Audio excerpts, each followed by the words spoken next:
Est-ce que je prendrais pas une voiture de société ? Si on a besoin d'une voiture, on doit la prendre en société. Donc maintenant, c'est plus du tout déductible. Non, s'il te plaît, ne m'achète pas une Tesla dans laquelle tu sais pas fourguer la moitié de Matos, ton matos pour aller travailler. La tienne, c'est quoi exactement, Cindy ?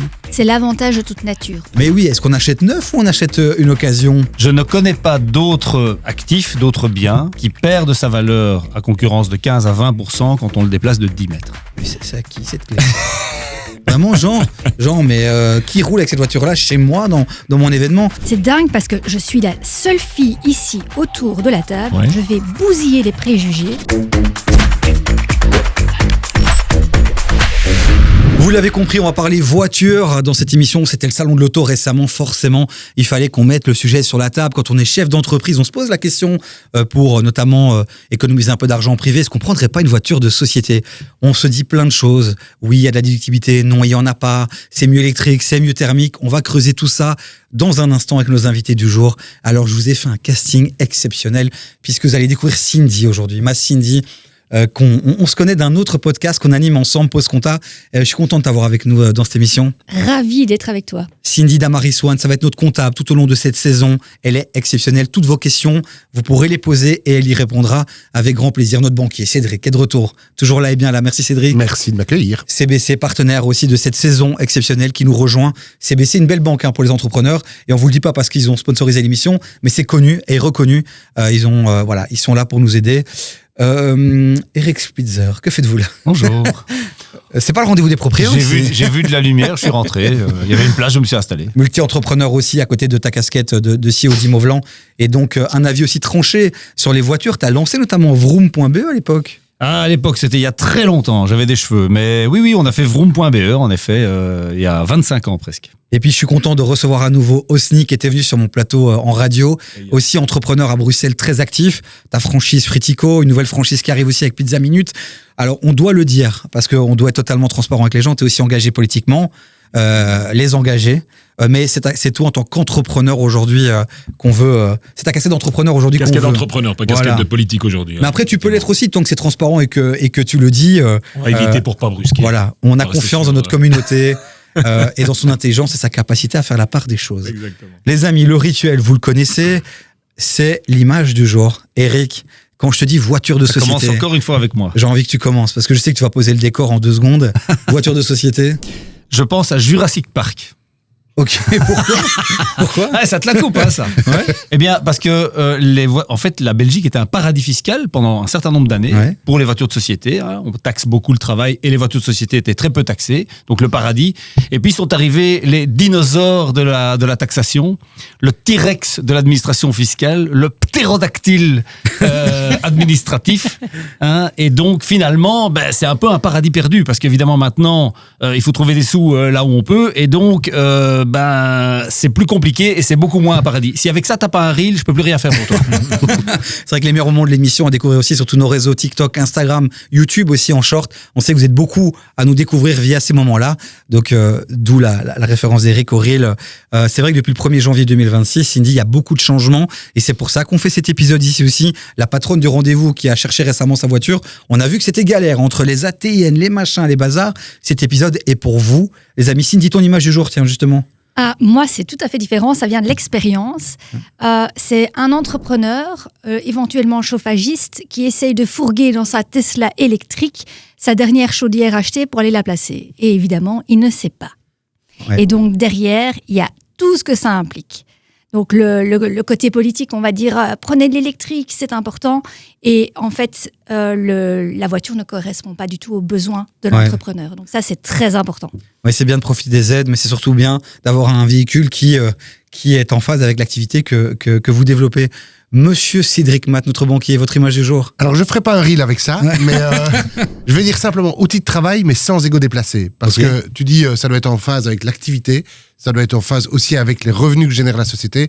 On voit quand même passer beaucoup de gens qui lancent une activité et qui viennent chercher la grosse voiture, la Lambo, la Porsche, le machin, alors qu'ils n'ont pas encore généré de revenus. Donc, outil de travail, mais pas d'ego déplacé. Et on en parlera aussi avec Cindy, parce que je pense même qu'en cas de contrôle, maintenant, ils regardent aussi si tu n'as pas craqué et pris une voiture qui n'a pas de sens par rapport à ta société, et ils peuvent t'ennuyer un peu.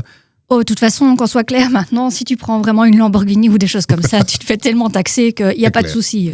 On va peut-être parler, j'espère que tu as préparé ça, sinon on va peut-être parler du split renting. Ça te dit quelque chose ou pas? Pas des masses. Oh ben voilà, peut-être que Osni connaît un peu le système Osni. Toi, ton image du jour, c'est quoi? Écoute, déduction fiscale, mais un doux rêve qui commence à s'éloigner de plus en plus. Donc, dans le sens où, à l'époque, tu pouvais déduire à 100%, que ce soit thermique ou peu importe l'activité, etc. Il y a eu un moment où l'hybride était 100% déductible. Maintenant, c'est descendu à 75, 60 et ça va disparaître. Donc, on nous force à prendre l'électrique. Pas de capacité de recharger. Là, encore un exemple. Moi, je suis en hybride. Il m'a fallu 15 minutes pour trouver une borne. Donc voilà, plus très intéressant à l'époque, donc voilà. N'hésitez pas dès maintenant à commenter cette vidéo, à donner votre avis, à nous dire justement si vous êtes passé à l'électrique, quelle est votre expérience, parce que c'est ça aussi, et c'est un des débats aussi, hein, c'est cette confiance qu'ont les Belges vis-à-vis du parc. Est-ce que c'est maintenant le moment de prendre de l'électrique ou pas? Peut-être que vous allez pouvoir rassurer ceux qui nous regardent ici en commentaire de cette vidéo, et puis j'envoie un petit message à notre réalisateur minimaliste qui est en PLS, puisqu'il va devoir illustrer un doux rêve. Je ne sais pas comment il va le faire, mais il va y arriver.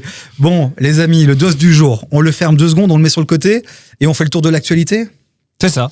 Mais d'abord, on remercie nos partenaires, Eric. Mais oui, ça c'est toi qui dois faire. Sans qui cette émission, mais c'était un piège pour voir si tu suivais, sans qui cette émission ne pourrait pas se faire. Tout ce contenu est gratuit et donc forcément, on peut le faire grâce à des partenaires qui nous soutiennent. Donc vraiment, restez avec nous, ne partez pas. Amaris qui rejoint l'aventure cette année. Amaris One, rapidement, Cindy, Amaris One, c'est quoi en une phrase? Fiduciaire vraiment dédié aux indépendants. En personne physique. Et ça, c'est intéressant, c'est qu'ils ont vraiment voulu se focaliser. Alors, Amaris touche tout le monde, mais il y a Amaris One maintenant qui a été créé, et c'est vraiment pour les indépendants en personne physique. Ils ont des réalités bien propres à eux, et donc il fallait un service et un logiciel aussi adapté. Donc, Amaris One, CBC, qu'on connaît, la banque, on a PNV Assurance, on a référence.be aussi pour ceux qui cherchent à recruter, et on a ProBoss. Tu connais ProBoss? C'est le pro du boss? Oui, c'est vrai, c'est le pro du boss. Voilà. ProBoss. C'est vrai, et c'est peut-être ça. Ils se sont dit, tiens, quel nom? Ok, on aide les boss, les vrais boss, ProBoss. Et voilà. Du génie. ProBoss, c'est un partenaire qui aide les chefs d'entreprise à développer, à optimiser leur package salarial pour gagner un peu plus de cash à la fin. On les salue, ils viendront bientôt sur le plateau. Est-ce que j'ai cité tout le monde? Marie-Charlotte Capron, je lève la tête. Je pense que oui. Magnifique. C'est parti, le tour de l'actualité. Et on va commencer par une petite vidéo sur Instagram d'une créatrice de contenu qu'on aime beaucoup et qui va venir sur le plateau, c'est Mariam. Une chose que je dois toujours expliquer à mes nouveaux clients, c'est que l'argent de leur société ne leur appartient pas. Ça veut dire qu'à chaque fois que tu vas utiliser l'argent de ta société pour tes besoins privés, cet argent-là, en fait, il va pas disparaître, il va aller dans un compte courant. Juridiquement, le compte courant peut être assimilé à un prêt que la société te fait. Et évidemment, ce prêt génère des intérêts que tu vas devoir rembourser au bout d'un certain temps. Donc en fait, sans t'en rendre compte, tu es en train de t'endetter vis-à-vis de ta propre société. Je vais te montrer comment tu peux vérifier toi-même si tu as déjà un compte courant qui est constitué. Ce que tu vas faire, c'est que tu vas aller chercher les comptes internes que tu dois demander à ton comptable. Attention, ne va pas chercher les comptes annuels parce qu'ils ne sont pas assez précis et ne te permettront pas de voir si tu as un compte courant ou pas. Alors ici, je vais te donner un exemple très concret. Lorsque tu ressors les comptes internes de ta société, tu dois aller chercher au niveau de l'actif de ton bilan le compte numéro 41. Et tu vois que ce compte numéro 41 s'appelle Autres créances. Et dans ce poste Autres créances, tu as 3 comptes courants différents. Un compte courant TVA, un compte courant administrateur-gérant et un compte courant actionnaire associé. Ici, tu vois que l'actionnaire doit payer un montant de 90 000 € à sa société, l'administrateur doit 603 €, ce qui veut dire que l'administrateur, qui peut également être l'actionnaire, doit payer un montant de plus de 90 000 € à sa société. En soi, avoir un compte courant, ce n'est pas dramatique si ta société se porte bien, mais si un jour ta société va mal et qu'elle doit faire faillite, le curateur qui sera désigné par le tribunal va aller chercher ce compte courant et pourra même te poursuivre sur ton patrimoine privé. Alors là, je vous sens chaud. Qui veut réagir? Eric, allez, vas-y. Mais oui, le compte courant, je sais que ça te parle. Elle a raison dans ce qu'elle dit, Mariam. Ça peut être dangereux d'avoir un compte courant. Non. Alors, en fait, ce qu'il faut savoir, c'est que le compte courant dont elle parle, c'est un peu technique, c'est le compte courant à l'actif du bilan. C'est-à-dire que, en fait, on doit de l'argent à sa société. Il faut se rappeler que quand on est un entrepreneur, on crée sa boîte, ok, c'est super, c'est ta boîte, c'est toi, oui, tout à fait, mais c'est une personnalité juridique distincte, comme je le dis souvent. Et donc, en fait, le truc, c'est que si tu prends de l'argent sans justificatif, si tu sors de l'argent de ta société sans justificatif, eh bien, ton comptable peut dire, ok, c'est le gérant qui a pompé de l'argent ou l'administrateur pour ses dépenses personnelles. Et donc, ça crée ce compte courant que ni les banquiers, ni l'administration fiscale, enfin que personne n'aime. Le comptable n'aime pas, le banquier n'aime pas, l'administration fiscale n'aime pas. Donc quand on retire de l'argent de sa société, ce qu'il faut toujours faire pour éviter ce compte courant, c'est avoir un justificatif, une facture, un ticket, une raison d'avoir retiré de l'argent de sa société. Le déclarer en salaire, c'est pas parce que certains pourraient dire oui mais c'est mon salaire. Souvent ceux qui passent de personnes physiques qui ont l'habitude finalement de fusionner un peu l'argent qui rentre des clients, bah ils disent moi j'ai créé ma société, en fait cet argent m'appartient, c'est mon salaire. Oui mais si tu le déclares pas en salaire, c'est pas ton salaire, Cindy. Ah non, clairement, et en plus il n'y a pas d'imposition dessus, donc c'est catastrophique. Ouais. Il faut savoir que si après tu arrives à la faillite même, bah, de toute façon on va probablement à un moment donné même te le déclarer en salaire, pouvoir aller sur ton patrimoine propre pour aller rechercher cet argent, parce qu'en fait, il n'est pas à toi. Donc, c'est très important. Et alors, je rajouterai encore par rapport à Eric, parce qu'il dit, donc voilà, c'est important de mettre tous ses frais. Et attention, tous ces frais, mais pas n'importe lesquels. Les frais professionnels, évidemment. Pas la piscine et compagnie, enfin, pas... le petit voyage en famille. Oui, c'est pour déconnecter. J'ai droit à la déconnexion, Cindy. Oui, mais ça, tout à fait. Mais tu as le droit sur ton patrimoine propre. Donc, tu vas chercher dans ton cash à toi, mais pas dans celui de ta société. Et c'est vrai qu'Éric, tu as raison de rappeler que vraiment, quand on a une société, on a le sentiment que elle est à nous. Oui, elle est à nous. Mais en fait, non. Juridiquement parlant, c'est une personne à part. Et donc, si tu prends de l'argent, c'est comme si tu volais de l'argent. Et en plus, ce qui a aussi un réflexe un petit peu parfois facile, mais très dangereux, c'est que quand on prend un salaire net, fatalement, il y a du précompte, il y a des lois sociales, il y a des frais. Si on prend 3 000 € juste en compte courant, il n'y a pas tout ça. Ouais. Donc, il n'y a pas ces contraintes, et donc c'est quelque part une solution de facilité, mais une très mauvaise solution de facilité pour les gens qui n'ont pas encore beaucoup de chiffre d'affaires et beaucoup d'activités dans leur entreprise. De dire, mais moi, pour me payer, je vais pomper ça en compte courant et on régularisera ça par la suite. Mais ça, c'est vraiment très, très dangereux parce qu'évidemment, on oublie, ça s'accumule, et puis ça peut vite tourner à la catastrophe. Après, le compte courant peut aussi quand même être utilisé parfois pour certaines choses de manière intelligente et bien pensée, bien réfléchie. Il ne faut pas non plus dire le compte courant, jamais, il faut le proscrire. Il y a des situations parfois où il faut passer par peut-être ça pour éviter... Il y a des cas, par exemple, si on doit faire une opération en privé, on peut très bien imaginer conclure un contrat de prêt avec son entreprise en disant, pour telle opération, une opération immobilière pour faire un effort propre, j'emprunte un montant à ma société, je paye avec un certain rythme de remboursement et des intérêts. Ouais. Parce que l'argent est aussi pompé sans intérêt en compte courant, et ça ne plaît pas non plus à l'administration fiscale. Oui. C'est vrai que Cédric, et on revient après à toi, Cindy, parce que c'est intéressant ce qu'il dit, Cédric, les banques n'aiment pas les comptes courants. Alors c'est double carton rouge. Le compte courant, c'est carton rouge parce qu'on va retirer ça de la solvabilité des fonds propres de ton entreprise, quand on va évaluer ton entreprise. Et puis à un moment donné, on va se dire, c'est peut-être du salaire déguisé, on va rajouter des charges sociales et on va retirer ça de tes revenus, on va mettre ça dans ton compte de résultat et on va dire, mais tu n'as peut-être plus de capacité de remboursement pour le projet sur lequel tu nous interroges. Donc honnêtement, c'est double carton rouge. Un point quand même, ça, on parle ici compte courant vis-à-vis de l'administrateur gérant. Tu peux avoir des comptes courants entre sociétés en attente de facturation, etc. Ça peut être un petit peu différent, mais quand c'est vis-à-vis de l'administrateur gérant, c'est double carton. Osni, quelle est la relation que tu as eue avec le compte courant? Le compte courant, j'ai eu des belles surprises, moi, avec des comptables. Donc, moi, la première chose qui me vient en tête, c'est des comptables paresseux. Dans le sens où dès qu'il faut justifier ou autre, comme on dit, ce compte courant, ou de l'argent en liquide. Moi, je suis dans le requin, je vais te donner un exemple clair. Tu reçois des paiements liquides.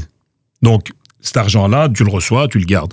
Le problème, c'est qu'avec les banques, et c'est là où je te poserai une question, c'est quand tu fais des dépôts en liquide sur le compte bancaire, il y a des alertes qui se font dans les banques. Je ne sais pas si c'est le cas toujours ou pas.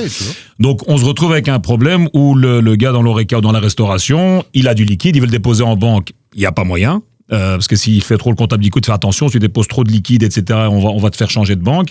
Et donc, tu reçois un courrier de ta banque en disant on rompt les relations entre nous. Je ne vais pas citer, en tout cas, c'est pas ta banque, c'est d'autres banques. Et donc, ils se retrouvent avec du cash. Et ce qui fait généralement le comptable, c'est que même quand le chiffre d'affaires, ça, beaucoup de gens de l'ORECA vont se sentir concernés, quand le chiffre d'affaires n'est pas assez haut ou ne correspond pas où il y a un schmilblick, ils mettent tout en compte courant. Donc, tu as des indépendants, des fois, qui se retrouvent avec des 60 000, 70 000, 80 000 euros de compte courant, mais en liquide. Et donc faire très attention à son comptable, et je vous invite tous à suivre ce qu'il fait et au bilan de bien faire attention. Tu disais en préparation, Eric, que parfois il y a même des tickets de restaurant qu'on ne retrouve pas, des trucs, et finalement la facilité pour le comptable, c'est de dire on met ça en compte courant plutôt que... Donc il y a deux écoles, on va dire. L'école du flemmard, il n'y a pas que les jeunes qui ont la flemme, les comptables parfois aussi ont la flemme, et donc ils disent moi j'ai pas de justificatif, je vois une dépense, une sortie d'argent, j'ai pas de justificatif, c'est le compte courant gérant. Ils partent de ce principe-là et ils posent même pas la question au gérant. Et puis il y a le comptable un peu plus consciencieux, et c'est vraiment vers celui-là qu'il faut se tourner. De Cindy, là. Tout à fait, absolument. Mais clairement. Absolument. Et après, je rebondirai sur ce que tu dis, parce que c'est important. Et qui doit dire, mais écoute, voici une liste d'opérations à la clôture. Il y a 20-30 opérations sur l'année, c'est pas très grave.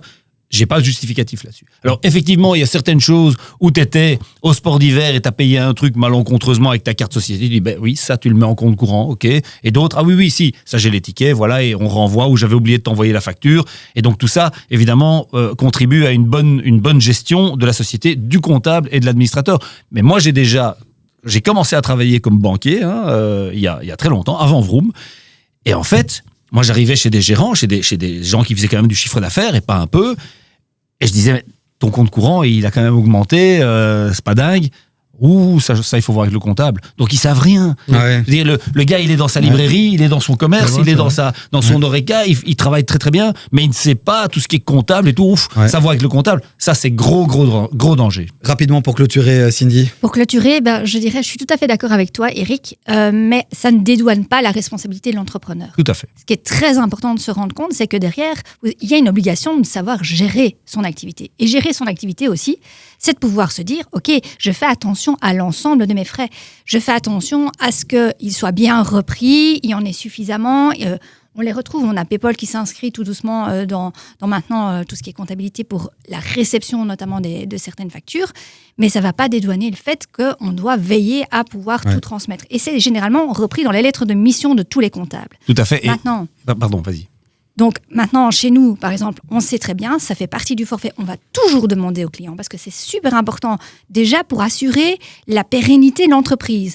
La plupart des sociétés qui se retrouvent comme ça avec des très gros comptes courants à l'égard de leurs dirigeants vont voir probablement leur pérennité vraiment diminuer ou même s'arrêter après 3 ou 4, 5 ans parce qu'on se retrouve par exemple avec des centaines de milliers d'euros que le dirigeant doit. Et parfois, il arrive chez le comptable, il ne le sait même pas. Donc ça, c'est catastrophique. Oui. Et donc, c'est très, très important. C'est quand vous avez de la comptabilité, s'il vous plaît, vous êtes entrepreneur, il faut vous y plonger. Ouais. Le pire, c'est de dire, je n'y comprends rien, je ne veux pas m'y plonger et je n'y regarde pas. Donc ça, c'est très, très important. Non, mais ça oui et non, parce que c'est très bien de dire, j'y connais rien, explique-moi comment ça fonctionne. Et conseil ultime que je peux donner à tout entrepreneur qui débute, ne confonds pas le chiffre d'affaires et le bénéfice. Parce que tu es salarié, tu gagnes bien ta vie, 3 000, 3 500 euros net. Et puis tout d'un coup, tu deviens indépendant et tu as 15 000 euros de chiffre d'affaires, plus TVA, 18 150 euros. Tu te dis, ouais, ça c'est la fête à la saucisse, quoi. Là, on est parti, taillot, non, c'est l'argent de la société et ça n'est pas ton salaire. C'est bien de le rappeler, Eric, sans te couper, parce qu'il faut avancer. Avançons. Les gens ont cliqué pour parler de voitures de société. On est sur YouTube, les amis, donc si vous voulez accélérer, il y a le chapitrage. Vous pouvez directement aller sur la partie... Dis-leur tout de suite de me dégager. Non, mais je sais comment notre communauté nous regarde et comment elle fonctionne. Non, c'était très pertinent et c'est important de rappeler effectivement que de responsabiliser aussi les entrepreneurs par rapport à leurs responsabilités. Et on a tendance parfois à dire c'est la faute du comptable, c'est le comptable a merdé. C'est à toi aussi d'être proactif, de poser des questions, de t'informer. Et je suis passé par là et je me suis très vite formé, notamment sur les droits d'auteur et on en fera un sujet prochainement. On continue. Ça va t'intéresser aussi. Tiens, nouvelle actualité qui a fait parler un peu d'elle. C'était un chouette article du Trends sur le site du Trends qui titre « Les jeunes, ces grands entrepreneurs, pourquoi sont-ils autant à vouloir se lancer ?» Et le chiffre est assez dingue. Dans l'étude, je crois que c'est un tiers qui veut créer sa boîte. C'est des chiffres qui doivent te parler, ça. Écoute, c'est très parlant et c'est très réaliste sur le terrain, dans le sens où, en fait, le problème qui se pose, c'est que le système qu'il y a eu après-guerre, ou encore dans les années 80, 90, dont on fait nous partie, où on nous vendait un CDI, un travail, fonctionnaire. Moi, j'étais aussi fonctionnaire dans ma vie, c'était un rêve. Quand tu es fonctionnaire, c'est une réussite sociale aussi. Mais là, maintenant, les jeunes ne veulent plus. Leur vendre un 8-16 jusqu'à 67 ans, de ces 18 à 67 ans, ça ne parle plus à aucun jeune. Et que ce soit le politique ou même dans la vie de tous les jours, les gens ne comprennent pas qu'il y a un changement au niveau du mindset des jeunes. Et les jeunes, ils sont sur Instagram, ils sont sur TikTok, ils voient des belles choses, ils voient Dubaï, des Ferrari, tu parlais tantôt de Lamborghini, etc. Donc, comment tu veux concurrencer ça avec des jeunes en disant, je vais te donner un 8-16 dans un bureau, tu vas gagner 1 600 euros net par mois, et ça sera toute ta vie. C'est fini. Les jeunes, maintenant, ce qu'ils veulent, ils sont ambitieux. Il y a une classe moyenne, une classe populaire qui est devenue une classe moyenne qui commence un peu à s'enrichir, dont leurs parents, et ils veulent avancer, ils sont ambitieux. Et donc, les jeunes, maintenant, même au niveau des études, c'est plus trop ça. Quand tu vois qu'un plombier, là tout à l'heure, vous parlez d'un plombier qui met ses affaires dans sa camionnette, un plombier qui travaille bien gagne tout aussi plus qu'un médecin. Et cette réalité-là, que ce soit les politiques ou même les personnes un peu plus âgées, ne comprennent toujours pas. Donc, c'est très parlant. Moi, j'ai plein de jeunes qui me contactent sur les réseaux sociaux en me disant comment lancer ma boîte, j'ai pas envie d'être salarié, etc. Mais, je vais terminer avec ça. Avant d'être patron, il faut être salarié. Parce qu'il faut apprendre ton métier et il faut savoir où tu vas. Mais justement, ça, c'est une des questions que je voulais vous poser. C'est pour ça que j'ai pris cet article-là. Un autre chiffre, c'est 3/4 des jeunes interrogés veulent un jour gagner leur vie en tant qu'indépendants. Donc, 1/3 veulent directement se lancer, mais 3/4 disent, à un moment donné, je créerai mon entreprise. Donc justement, la question que j'ai envie de vous poser, parce que c'est un truc qu'on dit souvent, c'était, est-ce qu'avant, nos parents nous disaient, va d'abord faire une petite expérience en entreprise pour voir un peu comment ça fonctionne et après lance ta boîte. Alors qui est team d'abord expérience en entreprise avant de lancer sa boîte? Ok, Osni, t'es tout seul. Ouais, Attends, faut laisser le temps. Moi, je nuance un peu, mais oui. Bah expliquez, Cédric. On le voit, honnêtement, on voit, quand tu regardes les statistiques de création d'entreprises, de numéros d'entreprise, le nombre d'indépendants complémentaires, c'est énorme. Hein, c'est une part vraiment importante du nombre de nouveaux indépendants. C'est des gens qui, à un moment donné, sont salariés et puis ils vont tester quelque chose et je trouve que le statut est bien pour ça. Moi, je suis plutôt favorable à ce genre de choses. C'est comme ça que moi j'ai démarré. Ah bah voilà. Mais pourquoi, selon vous, aujourd'hui, prendre le temps? Parce que là, il y a des jeunes qui nous regardent, ou des parents qui nous regardent aussi, qui ont envie d'informer leurs enfants. Pourquoi, pour vous, c'est important aujourd'hui d'aller avoir une expérience dans une société? Parce qu'on voit comment... En quoi ça peut m'aider après dans ma carrière de chef d'entreprise? On apprend énormément de choses.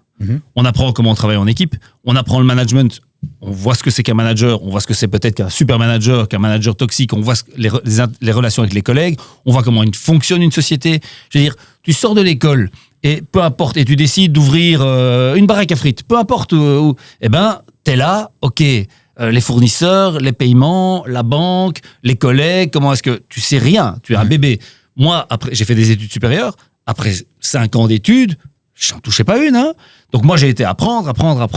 Et dans une banque où j'étais super bien formé parce que j'avais un portefeuille de PME, j'étais indépendant, justement, je voyais un peu tout le spectre. Ça, c'est génial. Donc, c'est vraiment pour, je pense, l'apprentissage que moi, je conseille de faire ça. Cindy, tu étais seule contre 3. Ces arguments t'ont-ils convaincu? Alors, une partie, oui, c'est vrai que c'est important d'avoir de l'expérience, je suis tout à fait d'accord. Mais moi, je constate quand même qu'au niveau des jeunes, on oublie la réalité du terrain. Le terrain, il évolue très très vite, les métiers évoluent très vite, et il y a parfois des idées comme ça qui naissent et qui vont pouvoir l'exploiter. Alors, on a comme ça des jeunes qui se lancent dans certaines activités que nous, on ne connaît pas parce qu'on est déjà plus âgés, donc on n'a pas cette réalité, on n'a pas conscience. On reproduit les modèles d'antan. Et en définitive, on se rend compte qu'ils ont parfois des idées qui sortent vraiment de l'ordinaire. Et le fait d'être encore chez papa et maman, parce qu'il y a de plus en plus de Tanguy, hein, on ne va pas se cacher, eh bien, ils ont quand même cette sécurité financière qui est là. Et donc, ça leur permet vraiment de lancer parfois certaines activités sur le côté, ou même en principal. Alors, la seule chose que là, moi, je dirais plus ou moins, et je rejoindrai mes autres collègues, c'est de se dire, attention au niveau du risque. Parce que ça, c'est très important, c'est quel est le risque que l'on va prendre, et le risque, c'est surtout du cash. Combien on va mettre dedans, qu'est-ce qu'on va engager, le patrimoine aussi qui va aller derrière, donc quelles sont les structures qu'on prend. Donc ça, c'est plutôt à regarder. Mais moi, j'ai envie de dire, en l'occurrence, j'ai quelqu'un ici qui a relancé une sandwicherie, il vient de sortir de l'école, quoi. Ouais. Et c'est vrai qu'aujourd'hui, Eric, par rapport à avant, aujourd'hui, on peut être formé de différentes manières. Il y a même des associations comme LJE, les mini-entreprises, qui permettent en fait aux jeunes, alors qu'ils sont à l'école, en secondaire, de pouvoir déjà s'expérimenter à l'entrepreneuriat. Dans les hautes écoles, il y a des clubs d'entrepreneurs. Et en fait, on pourrait aussi conseiller à ces jeunes aussi, t'es le premier à le faire aussi dans tes vidéos, de se lancer le plus vite possible pour expérimenter, pour que le jour où ils arrivent sur le marché du travail, ils soient prêts et ils n'aient pas besoin d'aller dans une boîte, quoi. Au-delà de ça, et après, moi j'ai 3 franchisés qui ont commencé chez moi comme livreurs, cuisiniers, managers et qui sont maintenant chefs d'entreprise et qui cartonnent super bien dans leur point de vente. Moi, tu as raison dans le point où tu dis que voilà, il y a des idées, etc. et tout créateur, mais là encore une fois, t'es chez papa et maman, travaille, crée ton truc sur le côté et puis lance-toi. Mais moi, ce que je leur donnais comme conseil, et ça a payé, c'est que tu es payé pour apprendre ton futur métier d'entrepreneur. quand tu es gérant, tu es payé à apprendre à être patron, mais sans prendre aucun risque. Tu n'as pas investi en fonds de commerce, tu ne payes pas de loyer, tu ne payes pas de TVA, pas de taxes. Tu es un salarié, mais tu es patron, parce que le manager, c'est ça au final. Il gère à la place du patron, il est très bien payé, mais tu n'as pas cette charge mentale et cette charge financière sur le dos en disant il faut payer les fournisseurs, il faut ci, il faut ça. Donc moi, le conseil que je donne aux jeunes, c'est si tu veux lancer, peu importe le business que tu veux faire, que ce soit dans la restauration, dans l'hôtellerie, dans les vêtements ou peu importe, commence par vendeur. Déjà, tu apprendras comment traiter des employés correctement, parce que quand tu es un employé, tu ressens un peu quand tu es un patron de merde, on va dire clairement les choses, voilà. Et puis quand tu deviens manager, tu sais comment gérer. Et puis quand tu deviendras patron, tu seras un super bon patron et tu as été payé pour apprendre ce job-là. Les écoles de commerce à Paris, HEC Paris, je pense, obligent leurs étudiants à aller chez Darty faire un stage en vente. Donc on les forme à, ça c'est un peu le Solvay, je pense, chez nous.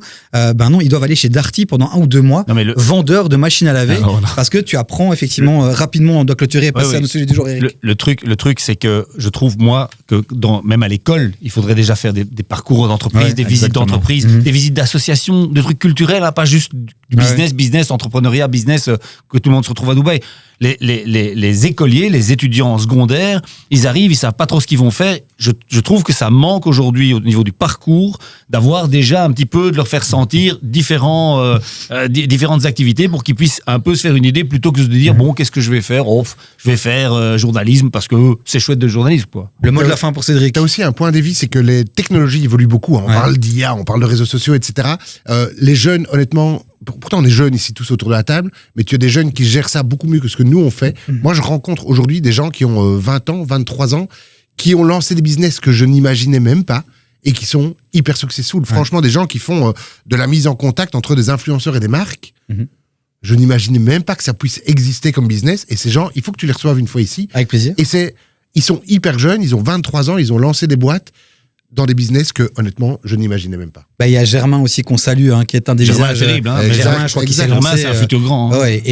Il a profité justement d'être chez ses parents pour commencer en faisant un site pour un ami et avoir un petit budget. Et puis, il a continué à se développer là-dedans. Il a jamais été employé. D'ailleurs, il y a la patronne qui m'envoie un message, qui bouillonne, qui a envie d'être sur le plateau et de s'exprimer, qui dit, tu peux donner mon exemple. Je n'ai jamais bossé en entreprise.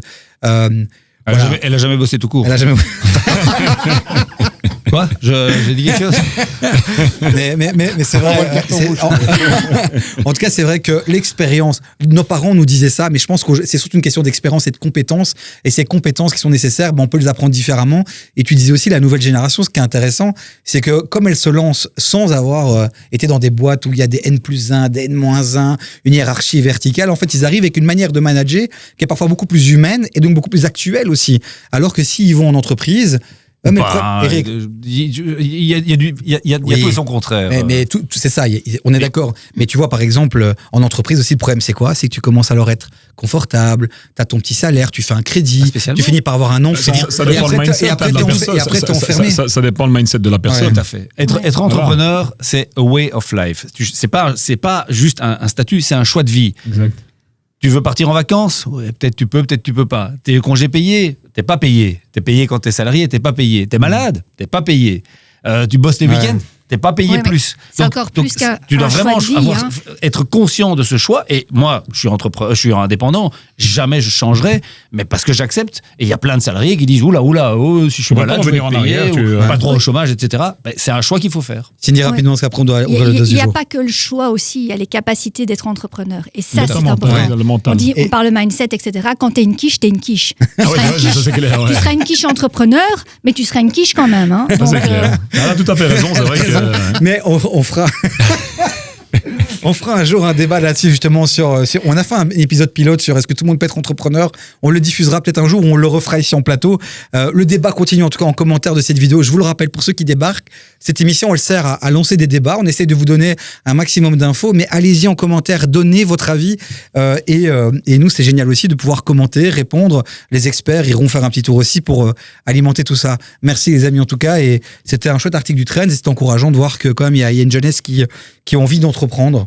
Et Osni, tu contribues aussi avec toutes tes capsules sur les réseaux à essayer de donner envie. Et il y a un lieu que tu vas ouvrir la prochaine mois. Le QGE, donc QG des entrepreneurs, donc c'est totalement gratuit.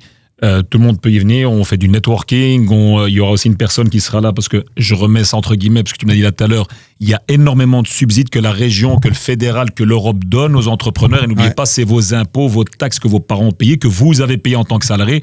Donc nous, on va s'occuper d'aller chercher tout ça pour lancer ces entrepreneurs. Et quand je dis jeunes, il faut bien comprendre, c'est 18-67 ans. Hein. Pour moi, jeune, tant que tu as envie tu rêves, pour moi, tu es jeune. Donc, Osni, est-ce qu'on est obligé de voter pour toi aux élections si on vient dans ton QGE? Non, t'es pas obligé. Okay. Et il y a une hésitation. je te mets un carton rouge là. Bon, les amis, le dos du jour, on va l'ouvrir maintenant. On va parler voiture, c'est un vrai sujet. Quand on est chef d'entreprise, à un moment donné, on se pose la question, tiens, est-ce que je prendrais pas une voiture de société? Et là, on entend tout et son contraire. On en parle à papa, on en parle à son ami te dit non, mais c'est déductible. Puis l'autre, il dit non, c'est pas déductible. Aidez-moi à faire de l'ordre dans tout ça. Est-ce que déjà, se poser la question de se dire, tiens, je suis un chef d'entreprise, je prends une voiture de société. Est-ce que pour vous, c'est normal? Est-ce qu'il faut le faire? Est-ce que, Cindy? Oh oui, d'office. Ouais. Parce que si on compare ce qu'on doit sortir en net en termes de salaire pour se payer la voiture sur le côté, et quand on la met en société, eh bien, il y a toujours un différentiel qui fait que c'est plus intéressant de le mettre en société. Même parfois si elle n'est pas totalement déductible ou ne sera plus déductible du tout. Oui, clairement, parce que si tu la prends en société, tu la payes donc en société. Et donc, c'est pas. On va revenir un peu sur l'histoire d'Athènes et tout ça, mais donc, ok, voiture de société, pour vous, c'est pas un luxe qu'on s'offrirait en tant que dirigeant. Eric, c'est un outil de travail. Ah non, c'est un outil de travail. Toute petite nuance, mais qui concerne 2% des gens. Si on a besoin d'une voiture, on doit la prendre en société. Il y a des gens qui disent, moi je travaille de chez moi, ou j'ai pas besoin de voiture, ou je vis dans la maison et j'ai mon commerce au rez-de-chaussée. Est-ce qu'il y a besoin d'une voiture de société? Mais si on a besoin d'une voiture, alors on prend un véhicule de société. Oui, là dans ce cas-là, tu prends un Stana. Voilà. Pour monter et descendre. De société aussi. Société, tout à fait. Je ne sais pas vous les amis, mais moi j'adore Cindy. Elle nous a déjà sorti 2-3 punchlines, vous allez voir, elle est exceptionnelle, vraiment. Dites-moi en commentaire si vous êtes fan. Je pense qu'elle va rejoindre l'équipe définitivement. Si, c'est acté en fait, puisqu'Amaury c'est partenaire. On te retrouvera souvent dans l'émission. Bon, ok, première question, on a capté. Deuxième question qu'on se pose, c'est et là ça va débattre, voiture thermique ou voiture électrique, les amis? Le plus déductible. Donc toi, ta manière de réfléchir, c'est de te dire, c'est pas forcément la plus adaptée à mon business, c'est la plus déductible. Écoute, il y a Cindy, ce qu'elle dit, elle a pas tort, parce que quand tu as une électrique et que tu dois charger, et que tu dois trouver un endroit où le mettre, ça, je suis tout à fait d'accord. Mais normalement, la voiture de société, moi, c'est le comptable qui t'appelle, te dit, écoute, t'as un peu trop de bénéfices, ou t'as fait un bon chiffre, donc toi, t'es super content. Mais voilà, l'État va passer par là, et l'imposition, donc il y avait un moment, les hybrides, il y a encore 1 an ou 2 ans, où c'était 100% déductible. Tu pouvais te faire plaisir et en même temps, c'était un outil de travail. Et donc, pour moi, la première chose à voir, c'est intéressant. Moi, j'ai roulé en Smart pendant des années et j'étais super content. On va parler financement dans un instant aussi avec toi, Cédric. Ouais. Mais par rapport à la question de la déductibilité, petite parenthèse avant de revenir sur le débat électrique, garde bien ton carton jaune, Eric. Je veux rebondir sur ce que Cindy dit. Cindy, juste faire un petit récap. Qu'est-ce qui a changé à partir du 1er janvier 2026? Qu'est-ce qui est déductible et qu'est-ce qui ne l'est plus? Alors, ce qui est encore déductible à 100% pour 2026, c'est l'électrique. 100% électrique. Voilà. Les hybrides, c'est quoi? Attention, plus que pour 2026, parce qu'après, on va avoir une décroissance. Donc, par exemple, en 2027, ton électrique que tu auras acheté en 2026, elle sera encore à 100%, mais celle que tu achèteras en 2027, ce sera 95%, puis 90%, et ainsi de suite. Ok, donc il faut en profiter parce que certainement que ce sera bientôt plus déductible. En tout cas, la seule voiture déductible aujourd'hui, 100% électrique hybride, il y a de la déductibilité, c'est fini. C'est fini. Alors, une hybride en 2026, c'est plus déductible. Quand tu les achètes en 2026, donc tout ce qui est date d'avant, il y a encore une déductibilité. Quand tu les achètes en 2026, les hybrides ne sont plus déductibles, Osni, tu vois. Mais c'était pas graduel, donc c'était 100% il y a encore 2 ans, puis 75, et puis ils avaient fait une prolongation, je pense. Avant. Donc, c'est celle que tu as achetée jusqu'au 31 décembre 2025. Ah, donc maintenant, c'est plus du tout déductible. Non, plus du tout. Et donc, en fait, ce que tu me parles de 75, tes 50, il faut savoir que pour 2026, toutes les voitures d'avant, même si elles pourraient éventuellement, dans les calculs, être encore déductibles à 80%, eh bien, elles vont redescendre d'office à 50% maximum de déductibilité, il faut le savoir. Donc même si tu l'as prise en 2024, enfin 2025, parce que 2025 c'est 100% déductible, donc tu fais un plan sur 5 ans pour l'imposition. Non. Et donc là même là ça. Donc tu seras à 75% en 2025, 50% en 2026, 25% en 2027 et que dalle en 2028. Eh ben voilà, tu vois, c'est pour ça qu'il faut regarder le rendez-vous des Indés, Osni. Et c'est pour ça que t'es là, on t'apprend des choses encore. Mon comptable l'a pas dit, je vais changer de comptable pour venir chez toi. Et tu pourras informer. Bienvenue. Osni, j'espère que tu mettras une TV dans ton QGE et que tu diffuseras en boucle nos émissions. C'est d'office. Je compte sur toi. Il y a même une bannière. Revenons alors à ce débat sur les électriques et les thermiques. Oui, moi, le premier critère, c'est pas du tout pour moi la déductibilité, c'est l'utilité qu'on en a. C'est le besoin qu'on en a. Je veux dire, si tu dois faire des livraisons, si tu dois aller voir des clients, si tu dois rouler beaucoup ou un peu ou en ville, c'est complètement différent. Fatalement, tu vas devoir prendre une camionnette ou tu vas devoir prendre une voiture. Voilà. Donc, la première chose à faire, c'est pas de se dire, enfin, je pense, c'est pas de se dire, bon, la boîte tourne bien, alors on va aller au salon de l'auto, on va se faire plaisir, on va aller voir les voitures de luxe. Non, c'est quel besoin j'en ai dans une gestion saine de son entreprise. Et on parle ici aux entrepreneurs, aux jeunes, etc. Gestion saine des entreprises. C'est justement pas de dépenser des sommes folles dans une voiture. Une voiture, c'est 4 roues, un moteur, un volant. Oui, mais une gestion saine, c'est aussi regarder celle qui est déductible à 100%. Bien sûr, et donc, le véhicule utilitaire, il est déductible à 100%. Donc je pense que le plombier, comme tu as dit, s'il achète une camionnette pour travailler avec, elle est 100%. Après, peut-être que je me trompe. Oui, alors il y a des spécificités parce qu'il y a toujours ce que tu emploies au niveau professionnel et la partie privée. Mais si je peux dire, il y a 2 étapes à faire. La première, et je rejoins Eric, première chose, c'est que tu regardes vraiment le modèle qui te convient. Ça, c'est la première chose à faire. S'il te plaît, m'achète pas une Tesla dans laquelle tu sais pas fourguer la moitié de ton matos pour aller travailler. Donc ça, c'est super important. Donc, d'abord le bon modèle. Et alors, une fois que tu as le bon modèle, celui qui te convient, eh bien, tu vas pouvoir aller vraiment faire ton marché et tu vas pouvoir regarder, quelle est la différence de prix entre une électrique, hybride, une thermique, une hybride, etc. Et en fonction de ça, là, tu prendras vraiment tes décisions. Sur base du montant global que ça va te coûter. Le TCO. Le TCO. Le Total Cost of Ownership. C'est-à-dire que ce qu'une voiture te coûte de manière complète, avec les taxes, avec les entretiens, avec les pneus hiver, les assurances, etc. Le full pack, qu'est-ce que ça te revient par mois? Parce que tu as des voitures qui sont moins chères que d'autres, mais qui en entretien ou en essence, etc., vont coûter plus cher. C'est ça qu'il faut regarder. Donc, il y a aussi une contrainte économique qui est très importante, surtout pour des jeunes entreprises. Ok, donc les gens qui nous regardent aujourd'hui, qui se basent sur « Ah oui, mais les électriques sont 100% déductibles, donc je suis obligé d'aller vers une électrique ». Cette réflexion, elle n'est pas totalement juste alors, Cindy. Parce que parfois, une thermique, si on calcule le TCO, parfois une thermique peut coûter moins cher qu'une électrique. Tout à fait. Bien sûr, parce qu'on prend vraiment la totalité du coût et qu'on constate par exemple que certaines électriques sont beaucoup plus chères à terme. Alors je prends par exemple les pneus. On n'a pas conscience de ça, mais l'électrique, ça bouffe du pneu à crever. C'est un truc de fou. Enfin, je veux dire. L'électrique, c'est plus lourd, les batteries, c'est plus lourd, ça s'use plus. C'est bêtement mécanique. Plus puissant, etc. Donc, et alors au niveau de tes ATN aussi, bien regarder ton avantage de toute nature. Donc, on va aller l'imputer sur ton salaire. Mais ça, on va en parler, Cindy, 2 secondes. Je continue encore sur le débat, mais l'ATN, c'est vraiment un élément. Cédric. Mais tu as quand même un point en plus dans ton TCO, là, dans ta valeur globale, c'est la valeur à terme. Aujourd'hui, quand tu es sur des véhicules électriques, on le voit, il y a eu des articles dans la presse sur le sujet, c'est parfois compliqué de vendre parce que la technologie évolue vite, les distances parcourues, les capacités des batteries, les vitesses de recharge, etc. évoluent très très vite. Et donc, c'est pas toujours simple de bien estimer la valeur dans 4 ans du véhicule. Alors, il y a des solutions à ça avec des options d'achat que tu peux moduler, etc. Mais ça doit rentrer aussi dans ton calcul. On l'a vu, c'était dans l'écho il y a quelques semaines de ça, où il disait un modèle équivalent, finalement, la thermique se revend mieux que l'électrique, alors que le prix d'achat était largement supérieur pour l'électrique. Ok, donc je prends mon petit bic, je note 1. Regarder la déductibilité. Enfin non, regarder l'utilité par rapport à et ensuite la déductibilité. Mais pour faire ma comptabilité finalement et voir quelle est la meilleure. Ok, on appelle le comptable, il le fait à notre place. Mais pour que les gens comprennent bien, il y a la déductibilité, il faut regarder, on a donné l'info, il y a que les électriques et ça va être dégressif.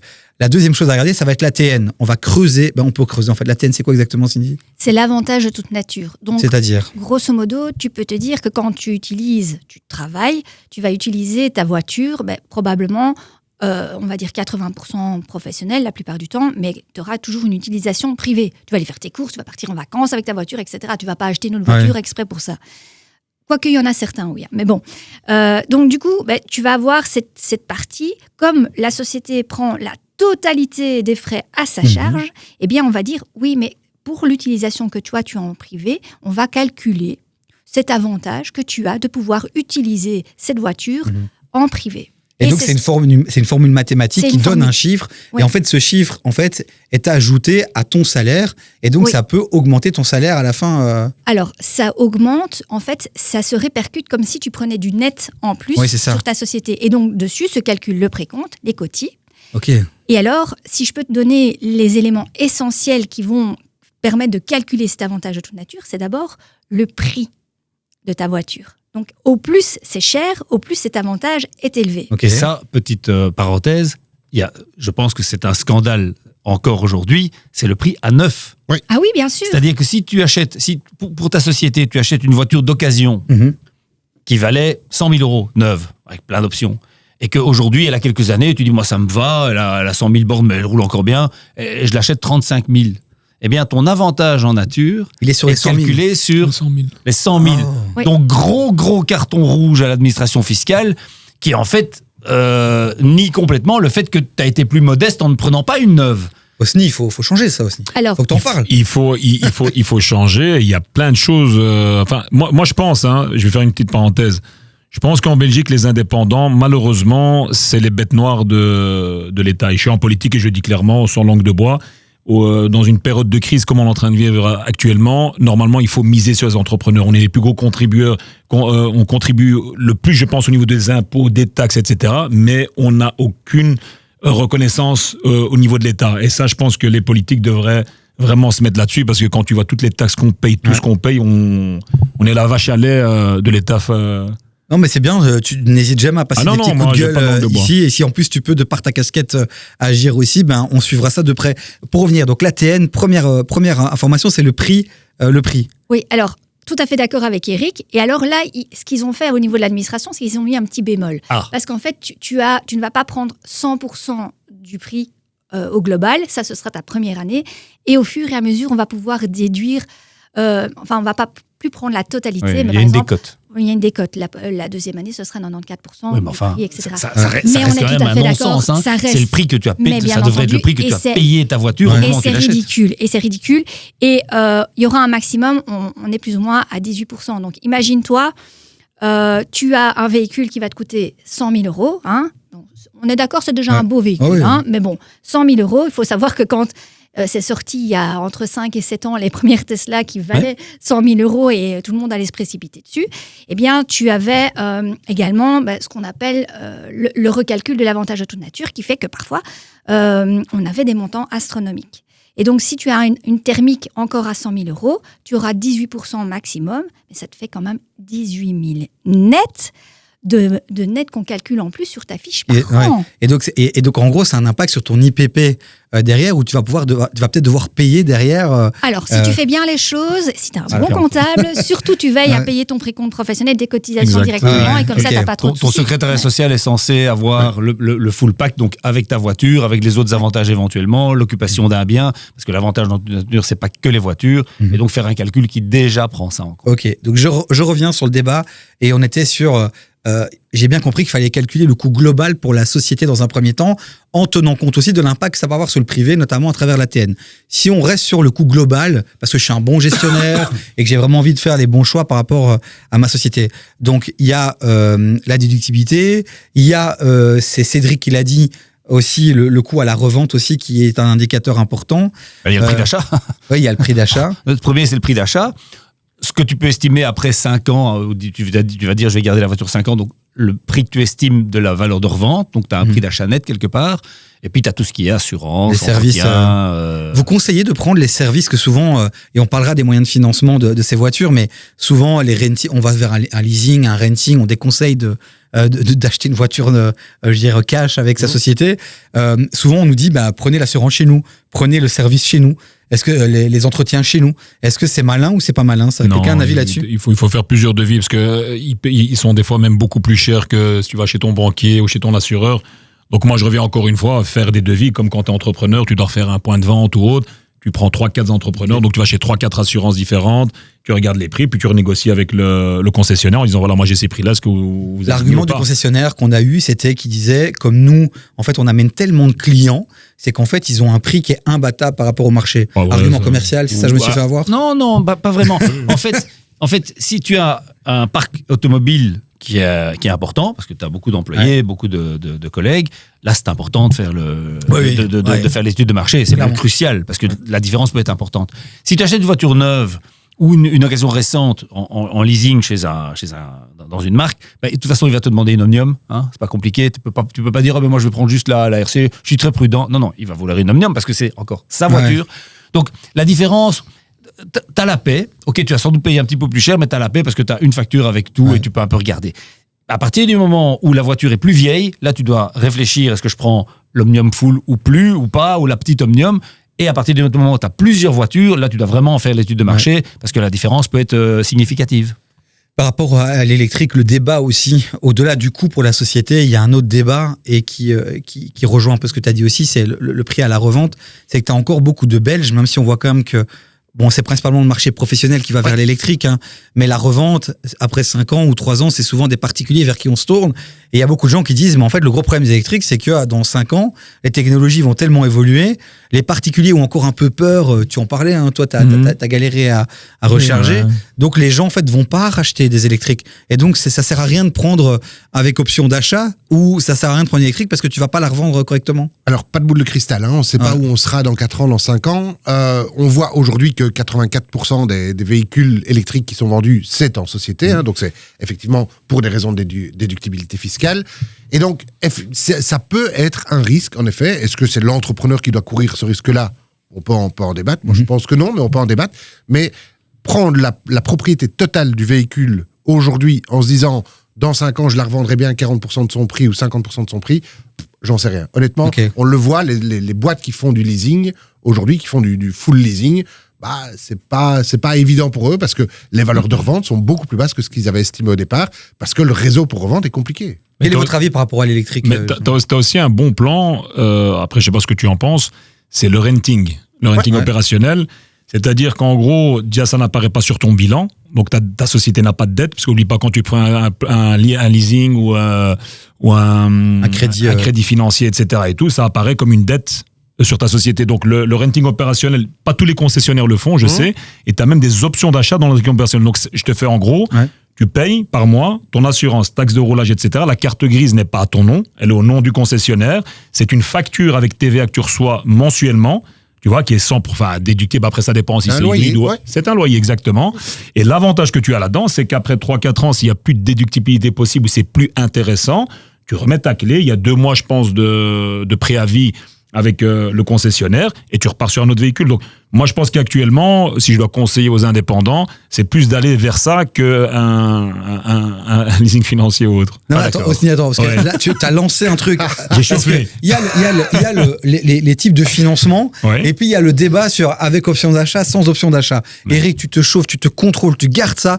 Je dois aller sur le financement parce que Cédric n'a pas encore trop parlé. Donc, on a une formule qui est effectivement le renting que tu as très bien expliqué. Et puis, quelle est la différence entre le leasing et le crédit classique qu'on peut aller chercher en banque ? Ok, crédit, t'es propriétaire complètement du véhicule, hein, et donc t'as pas d'option d'achat à la fin. Tu as un crédit, tu payes mensuellement. Au bout de 4 ans, t'as fini ton crédit, le véhicule, il est ta propriété. À ce moment-là, tu prends le risque de la valeur de revente. T'as pas d'option. Les taux d'intérêt aujourd'hui pour ce type de crédit-là ? Plus ou moins. C'est sur des durées relativement courtes, donc tu vas être autour des 3%, 3-4%. Mais c'est pas tellement important, c'est pas des gros montants, ça s'amortit assez vite, donc c'est pas très grave. Puis tu as le leasing, hein, là tu as une option d'achat qui va jusqu'à un certain montant, 15%. Et donc, à ce moment-là, tu vas aussi activer, tu vas continuer à payer le véhicule. Et puis tu as le renting, là c'est au-delà de 15% d'option d'achat, 16%. Et là, à ce moment-là, c'est un loyer que tu payes. Et leasing, renting, à la fin, tu as une option d'achat, tu vois comment se positionne le marché. Si tu as un bon marché dans 4 ans de revente de l'électrique, alors lève ton option.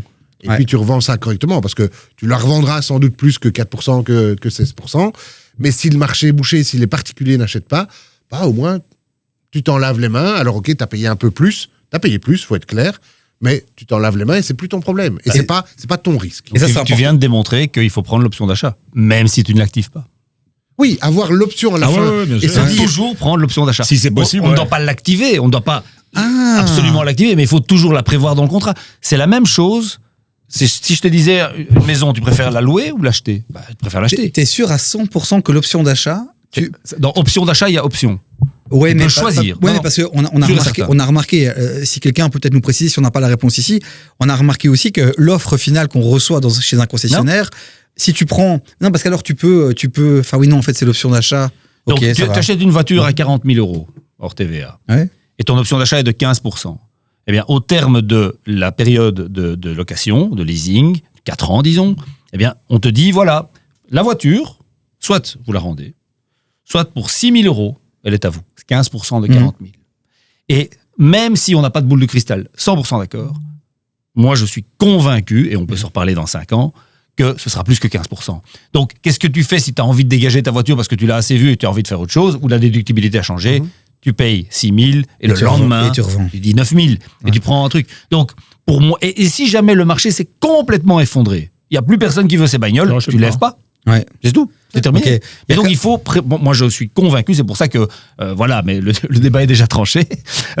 Mais je suis convaincu qu'il faut la prévoir. Pas l'activer toujours, mais la prévoir. Il faut aussi bien, je crois, calculer avec Cindy, qui est déjà prête à dégainer le carton jaune. C'est qu'aussi, avec option, sans option, c'est aussi plus cher, la voiture sera plus chère, etc.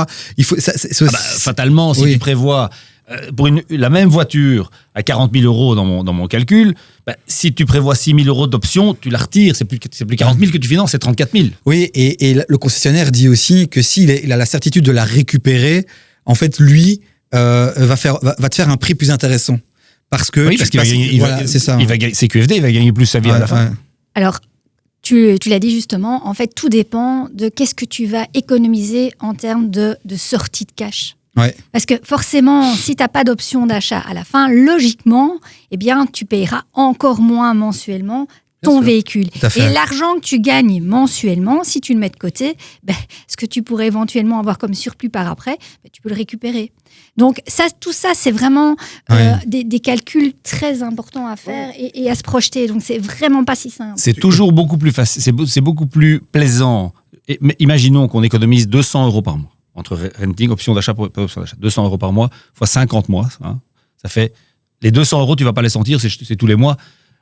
À un certain moment, tu as 10 000 balles, tu la revends 10 000 €. Tu vois, ton économie, tu la réalises en une fois. Ça te permet de faire un acompte sur la voiture suivante. Ouais. Donc, c'est quelque part le cercle vertueux qui s'enclenche. Il y a juste une petite nuance que je veux apporter à ce que je dis.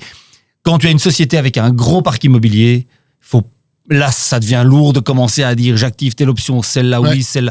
Là, en général, les grosses boîtes, ici on est dans une grosse boîte, ça prend des rentings et ça les dégage au fur et à mesure. Et ça se casse pas la tête. Juste rajouter un truc, c'est qu'une voiture, c'est toujours un coût.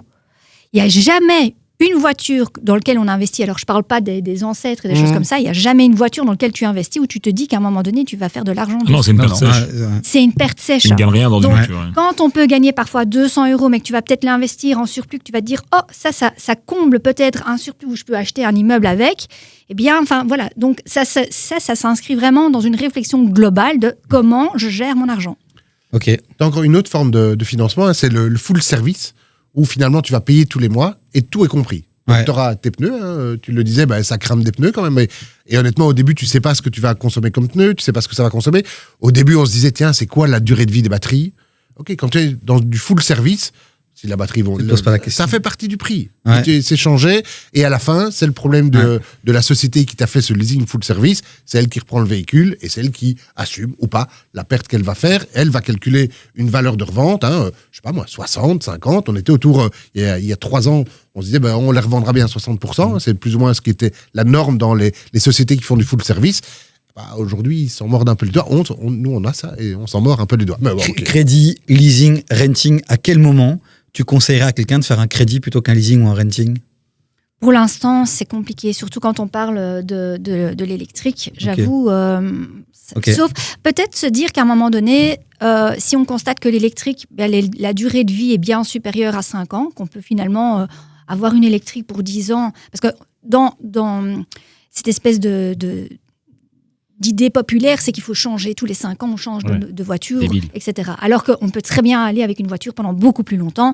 Et on constate d'ailleurs que le parc automobile en Belgique, il vieillit parce que les gens sont plus maintenant dans cette optique-là. Donc, c'est de se dire, voilà, peut-être que je vais simplement l'acheter et puis payer, comme ça, j'ai plus besoin. Mais ce qui est important de dire aussi au niveau du renting, donc tu parlais justement de pouvoir avoir ça comme forme de location, c'est que dans le renting, on a aussi une possibilité, c'est de verser un gros montant de départ. Diminuer la mensualité. Pour diminuer la mensualité. Comme on nous change systématiquement les règles de déductibilité, c'est parfois peut-être intéressant de se dire, je vais peut-être le faire cette année. Un premier loyer plus élevé. Ouais. Voilà, je vais peut-être faire un très très gros loyer cette année où j'ai encore une partie qui est déductible, etc.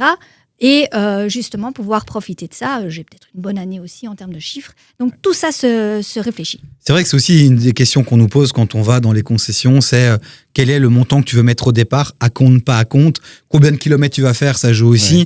Et puis derrière, est-ce que tu veux une option à 15%, à 30%, est-ce que tu peux aussi aller jusqu'à 30% sur l'option de payer jusqu'à 30%, 30% c'est rare, mais ouais. Mais 20, 25 voilà. en général. Osni, quand t'entends tout ça, excuse-moi Eric, parce que je me tourne vers Osni, quand t'entends tout ça, toi, ça t'inspire quoi? Toi, aujourd'hui, tu conseillerais quoi finalement? Moi, j'irais sur le renting opérationnel. Ouais. C'est où tu prends le moins de risques. Tu payes un peu plus parce qu'il y a toute l'assurance, etc. Mais l'avantage que tu as déjà, t'as pas d'intérêt sur le prêt, donc tu payes plus ou moins. Il n'y a pas sur ton bilan, t'as pas de dette dans ta société. Et troisièmement, je le répète, si demain ça va plus une société, on ne sait pas, aujourd'hui ça fonctionne très bien, demain tu as moins de clients, etc. Bah, tu regardes bien ton contrat. En fin de contrat, tu dois payer par exemple 2 mois de pénalité ou 2 mois comment est-ce qu'on dit encore ça, de caution, de garantie, je ne sais plus comment est-ce qu'on dit ça. Tu remets les clés et puis tu reprends une petite smart et puis tu repars et puis tu attends que ça aille mieux. Partir sur un financement, moi je dis toujours, il faut réfléchir et voir à long terme, parce que comme tu disais là tout à l'heure, il y a des gens qui vont peut-être prendre une Lamborghini ou une Porsche ou etc. Et puis à la fin, il ne s'est même plus payé ni son financement ni rien, et puis c'est à la maison. Donc faire très attention. Moi, j'irais sur un renting opérationnel. Okay. C'est carré, il y a tout. C'est une facture par mois. C'est carré. Eric? Moi, par rapport au financement bancaire, en fait, la marque, souvent, quasiment tout le temps, les marques ont leurs copains, leurs sociétés copines, VOE, lease, machin, donc leur société de leasing. Donc, la marque gagne déjà sur le véhicule. Elle est contente d'avoir vendu un véhicule. Elle est contente d'avoir vendu du service. Donc, effectivement, au niveau de des conditions de financement, elle risque sans doute de faire preuve d'un peu plus de mansuétude qu'un banquier ou qu'un courtier qui, quelque part, ne gagne que sur le crédit. Et donc, au niveau du package global, c'est sans doute, plus facile au niveau administratif. Au niveau de l'octroi, la politique d'octroi, ça va dépendre de la banque en question. Parfois, ils sont très durs, parfois, ils sont... le leasing, il est très content. La marque, elle est très contente de vendre une voiture. Donc, au niveau du leasing, en général, ça passe. Et si jamais on ne paye pas son leasing, qu'est-ce qui se passe? On va récupérer la voiture et puis c'est tout. C'est ce que le concessionnaire avait dit à notre patronne Marie-Charlotte qui... je lui ai posé la question, tu préfères un mec qui paye cash ou qui paye la plus grosse partie? Il a dit non, nous on préfère les rentings parce que on gagne sur tout ce que tu viens de citer. Donc, effectivement. Et les crédits, alors, est-ce que c'est pas intéressant pour ceux qui veulent quand même une thermique? Parce que c'est bien beau, les électriques. Je veux bien qu'on doit prendre une voiture qui est adaptée à notre activité. Mais parfois, on n'a pas de coup de cœur. Elles sont pas toutes belles. Et le coup de cœur, c'est la thermique. Est-ce qu'alors un crédit pour une thermique est... Mais fondamentalement, peu importe. Hein, c'est deux choses. C'est choisir ton type de véhicule et puis ton mode de financement. Okay. Le mode de financement, c'est plutôt la situation de ton bilan. Est-ce que tu veux mettre de la dette ou pas dans ton bilan? Est-ce que tu veux baisser ta base taxable en prenant un renting, en faisant un premier loyer majoré? Mais c'est deux choses différentes. D'accord. Peu importe que ce soit thermique, électrique, hybride, ce que tu veux, vélo, moto, on s'en fout. Le mode de financement, c'est plus lié à ta situation bilantaire. C'est ce que ton comptable va te conseiller. Le banquier pourra t'aider à réfléchir aussi, mais c'est plutôt ce que ton comptable va te conseiller. C'est pas lié au type de... Dans l'immobilier, on pousse à faire des crédits pour des voitures, pour des maisons avec un bon PEB. Est-ce que vous, justement, le fait que ce soit une thermique ou une électrique, vous, oui, ça joue aussi? On a quand même des prix différents. Si c'est une voiture électrique, si les émissions de CO2 sont faibles, etc. Oui, ça fait partie des engagements des banques de soutenir la durabilité, l'évolution en matière de durabilité. Et donc oui, effectivement, on le fait. Et par rapport aussi à ce renting, ce que le concessionnaire me disait aussi, c'est qu'il est plus apte aussi à faire un prix si tu le prends en renting que si tu l'achètes. Parce que comme ils vont gagner plus, ils peuvent mettre un petit pourcent en plus de déductibilité, etc. La voiture reste à eux. Voilà. Je pense qu'on a fait le tour, non? Il y a encore des choses à dire sur... Ah oui, attends, il y a un débat. On peut pas terminer cette émission sur ce débat. Eric, c'est ton débat, celui-là. Ça va encore me tomber dessus. Mais oui, est-ce qu'on achète neuf ou on achète une occasion? Monsieur Spitzer. Parce que justement... Je ne connais pas d'autres actifs, d'autres biens qui perdent sa valeur à concurrence de 15 à 20% quand on le déplace de 10 mètres. Okay. Donc, je n'achète jamais de voiture neuve. Jamais, jamais, jamais. Je prends des directions. Parce que ces marques aussi doivent faire tourner le charroi et c'est un petit peu le jeu des marques. On a immatriculé autant de véhicules. En fait, ils immatriculent tous les véhicules qui arrivent pour les faire tourner dans leur personnel, mais ils ont immatriculé autant de voitures pour les statistiques. La compétition, c'est bien. Et puis, après, ils les dégagent, après 2-3 mois, quelques milliers de kilomètres. Et il y a moyen de faire des très, très bonnes affaires avec des véhicules qui sont quasi neufs. Évidemment, on ne peut pas choisir son setup personnel. S'il n'y a pas le toit ouvrant, il n'y a pas le toit ouvrant, on ne va pas disquer le truc. Mais On a 15-20% de remise par rapport. Pourquoi tu te marres comme un débile? Et on a 15-20% de remise. Il imaginait déjà comment il allait faire sur sa voiture. On a vraiment des grosses remises pour des voitures qui sont neuves et en parfait état. Donc effectivement, si on achète une voiture neuve pour se faire plaisir, on se fait plaisir, mais économiquement parlant, c'est un calcul catastrophique parce qu'on sort le véhicule de la concession, il a perdu de sa valeur. Cindy, économiquement parlant, c'est un calcul... Est-ce que tu es d'accord ou pas? Bah oui, là, je suis d'accord avec Eric par rapport justement à ces voitures qui sont très très jeunes, en définitive, et qui sont, de toute façon, au niveau de déductibilité, ça change pas grand-chose. Qu'on soit clair, de toute façon, taxé, tu te feras bien taxer. Ce qui est parfois difficile, je trouve, c'est qu'il y a tellement de paramètres, on vient de le dire, autour de la table, ça sort de tous les côtés. Et en définitive, même au niveau législatif, fiscal, je pense que dans 6 mois, on peut se retrouver, on va encore rechanger. Et donc, ce sera encore de nouvelles règles qui vont arriver. Et donc, tout ça évolue. Tout ça a un impact systématiquement sur aussi le marché de l'occasion. Et donc, prévoir systématiquement comment on doit réagir, c'est compliqué. Sur les 10 dernières années, on privilégiait le diesel, puis on a dit, non, c'est finalement l'essence. Et demain, c'est peut-être l'hydrogène. Puis c'est l'électrique. C'est ça, exactement. Donc, en fait, ce qui se passe, grosso modo, c'est qu'on ne sait pas trop où on va. Au niveau législatif, ça change tellement. Dans 6 mois, on aura peut-être de nouveau de nouvelles règles. Et donc, ça devient très compliqué de savoir à quel jeu on joue ou quelle danse. Tu sais, moi, j'aime bien Dirty Dancing. Et j'ai toujours l'impression, en fait, d'être bébé là-dedans. Tu sais, celle qui se déboule sur le truc et qui sait jamais quoi danser. Ouais. On fait un pas en avant, un petit pas en arrière. Et en définitive, tu ne sais pas si tu danses le tango, la salsa. Et en définitive, je pense que ce sera le rock. Je te voyais plus sur le porté, moi. Mais... Cindy dans Danse avec les stars. Ou alors le porté, tu sais, de Fantasia, là, tu vois. Ouais. Avec le crocodile et l'hippopotame. Mais voilà. Mais pour revenir à un peu plus sérieux quand même... C'est vrai que la législation au niveau des voitures de société, c'est toujours la variable d'ajustement des différents gouvernements. S'il y a un peu plus d'écologie, on va dire il faut les plus être taxés. Si c'est un peu plus du centre droit, voilà. Et donc c'est vrai que ça varie énormément. J'allais dire Eric, Cédric, par rapport au 9 VS occasion, ça joue quand même aussi sur la durée du crédit aussi, tu vois. Et est-ce que c'est pas aussi là où ça peut jouer? Oui, c'est vrai, mais alors il y a occasion et occasion. On parlait tout à l'heure d'occasion récente. Occasion récente pas. Maintenant, si tu viens avec une occasion qui a 5 ans, on va pas te la financer sur 5 ans. On va se dire, ok, on va se limiter peut-être à 2 ans ou à 3 ans maximum. Oui, mais c'est ça, mais donc l'indicateur, il est intéressant pour les gens qui recherchent de payer la mensualité la plus basse en ayant la voiture malgré tout la plus quali, parce que parfois il y a aussi une question d'image de marque. Quand tu as un métier de relations publiques, quand tu dois inspirer aussi, etc., tu peux pas arriver en Ford Fiesta parce que ça joue aussi. Je sais que toi, tu détestes ce discours-là, Eric, mais c'est une réalité aussi. Je suis attaché de presse, j'ai régulièrement des stars, des personnalités dans ma voiture. Je peux pas arriver avec ma vieille Ford Fiesta Euro 5 c'est triste, mais c'est vrai ce que tu dis. Non, ton cas est un cas sur 100. Je veux dire, la majorité des gens qui prennent des belles voitures, c'est parce qu'ils aiment les belles voitures. Osni, t'as et ils pas n'en les belles ont pas voitures spécialement besoin. Et donc, s'ils ont les... Mais non, mais c'est vrai. Mais j'ai un point de vue là-dessus. S'ils ont les moyens de le faire, et qu'ils le fassent, fantastique, super, génial. Mais si ça met en péril leur société et on va dire l'équilibre financier de leur société parce qu'ils veulent rouler dans une belle bagnole, ça vraiment, please, ne le faites pas. Moi, j'ai à la banque, à l'époque, au comité de crédit, la question qui revenait souvent, c'était le gérant, il roule dans quelle bagnole? Parce que cette société-là, le bilan est pas terrible. Alors, si tu disais une Porsche, là, ça c'était fini. Hein. Si tu disais qu'il avait un utilitaire pour aller chercher ses clients, là, c'était bon. Je vais rebondir vite fait là-dessus. On va terminer tout doucement là-dessus. Si tu es dans l'opérationnel et tu bosses, comme tu as dit, plombier, etc. et tout, il n'y a aucun intérêt à prendre une Porsche. Parce qu'en arrivant avec une Porsche chez ton client en tant que plombier, je pense qu'il va se poser des questions, il va se dire, mais il gagne super bien sa vie, il doit sûrement plumer ses clients. Donc, de l'autre côté, quand tu es comme moi, tu représentes une franchise, un groupe et que tu vends, moi, à l'époque, quand j'étais que dans l'opérationnel, je roulais en Smart et c'était super bien parce que tu arrivais chez les clients, chez tes clients qui se faisaient livrer, ton personnel te voyait en Smart, ça faisait sympa. Là, maintenant, tu parles de Porsche. Moi, j'ai pris une Porsche parce que mon comptable m'a dit, voilà, écoute, cette année, tu vas te faire dégommer par les impôts et c'était encore 100% déductible. Donc, je suis allé voir le concessionnaire, je l'ai prise. Mais quand tu arrives chez un franchisé, là, on en a 8, tu viens avec une Smart, le mec, il va dire, si, il roule en Smart, c'est que ça marche pas. Et si tu viens avec une Porsche ou une Lambo, il va dire ah ouais, ok, d'accord. Et c'est triste ce que je te dis parce que des fois c'est pas parlant parce que t'as des gens c'est comme ça que ça fonctionne. C'est comme ça que les gens te jugent l'apparence. Mais dans le subconscient de l'humain, enfin de la personne qui cherche à faire de l'argent, c'est comme ça. Et même dans les codes, dans les codes de la société où il y a du pognon, c'est comme ça. Et donc après, c'est à vous de voir dans quel business vous vous trouvez. J'étais dans un événement de networking et j'avais justement à ce moment-là la vieille Ford Fiesta et j'avais les clés sur la table haute et il y avait un mec, je vais pas le citer, mais entrepreneur avec qui je voulais collaborer. À un moment donné, il prend cette clé comme ça, il dit mais c'est à qui cette clé?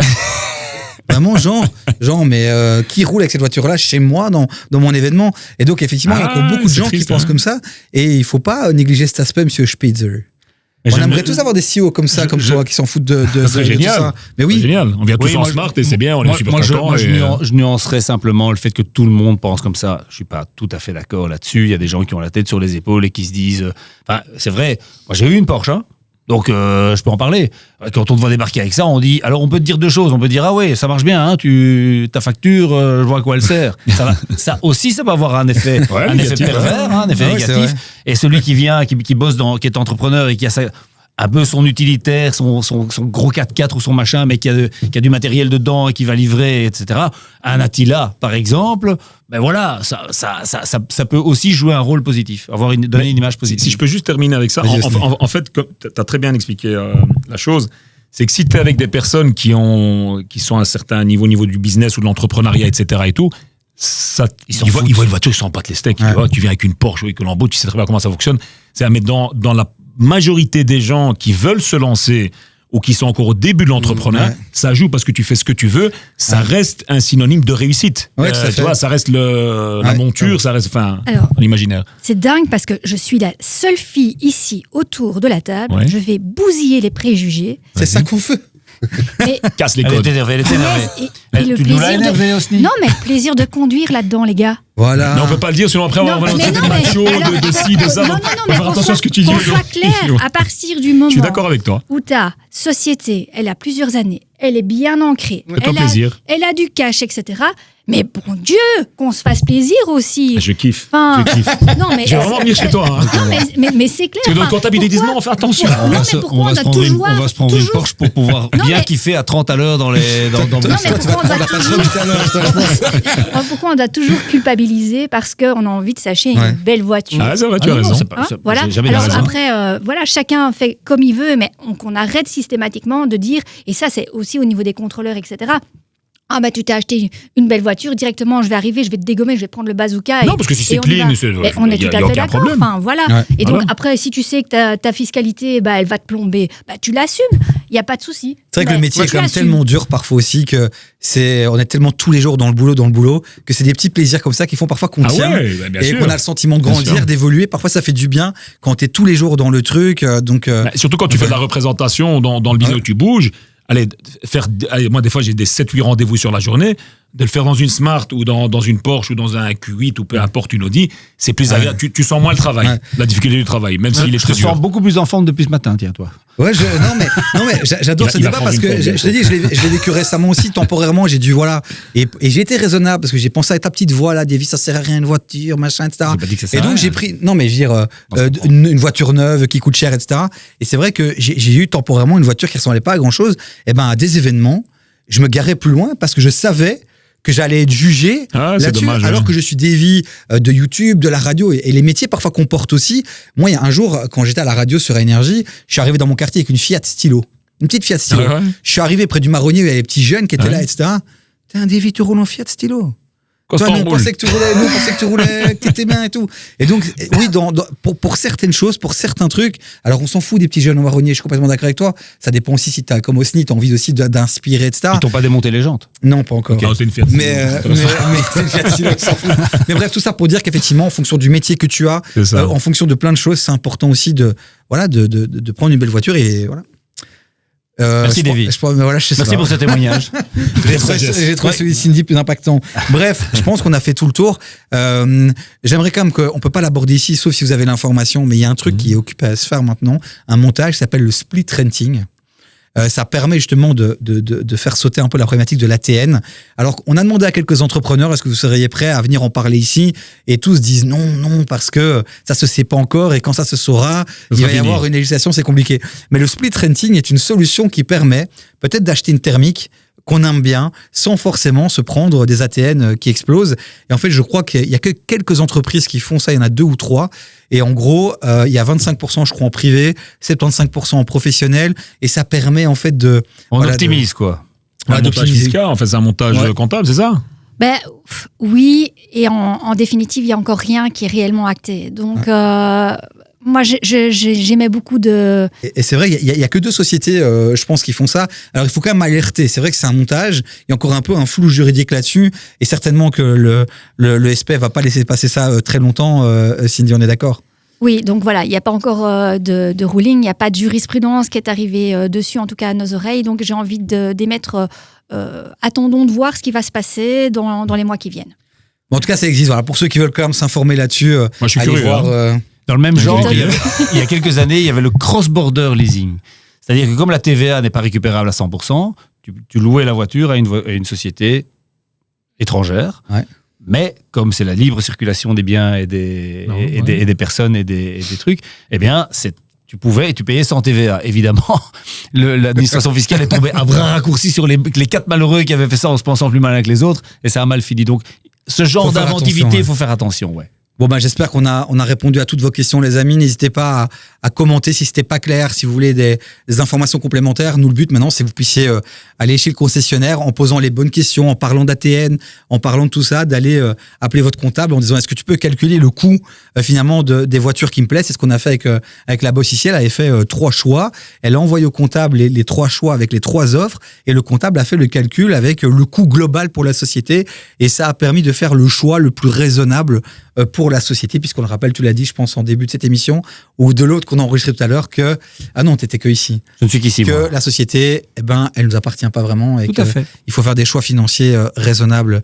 Un dernier truc à ajouter, ou on termine là-dessus, Osni? Non, moi, je dirais juste que je rejoins aussi ce qu'il disait, c'est que si tu sais faire un renting opérationnel et que voilà, ça va pas rentrer dans ton bilan, achète neuf. Mais c'est clair que si demain, comme il a dit, tu roules 10 mètres avec ta voiture en centre, tu perds 15-20% de la valeur. Choisissez alors une occasion. Et je rejoins aussi sur ce que tu disais, faites-vous plaisir. Merde, quand on bosse tellement et on stresse tellement avec tout ce qu'il y a, faites-vous plaisir, et voilà, on n'est pas éternel. T'es indépendant, tu prends des risques. Ton métier, c'est de prendre des risques. Exact. Honnêtement, c'est une technologie qui évolue vite. Personne n'a de boule de cristal. Prends une option d'achat, ça te sort au moins ce risque-là. Ouais. Et si tout va bien, tu la lèves. Si ça va pas, le risque est pour quelqu'un d'autre.